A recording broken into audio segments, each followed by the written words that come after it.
Oke, di tahap paling awal peradaban kita tuh ya, manusia hidup dalam sistem barter, teman-teman. Tentu kita semua sudah pernah dengar ini ya, tukar gandum dengan daging, alat dengan pakaian. Masalahnya itu kan nggak efisien.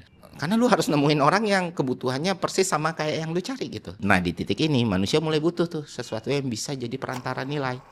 Masuklah emas ini ya kan. Kenapa emas? Karena secara fisik emas itu nyaris perfect, sempurna gitu. Untuk jadi alat penyimpan nilai. Dia langka, tapi nggak terlalu langka sampai lu nggak bisa temuin. Dia nggak berkarat, nggak rusak, nggak berubah bentuk. Mudah dibentuk, tapi nggak gampang hancur. Dan yang paling penting, atraktif. Berkilau ya kan. Nah, sekitar 600 sebelum Masehi di wilayah Lydia, manusia mulai mencetak koin emas pertama. Dan ini jadi turning point yang besar, teman-teman. Kenapa ini penting? Karena emas berubah dari sekedar benda berharga jadi alat transaksi yang terstandarisasi. Jadi lu nggak perlu timbang lagi emas tiap transaksi.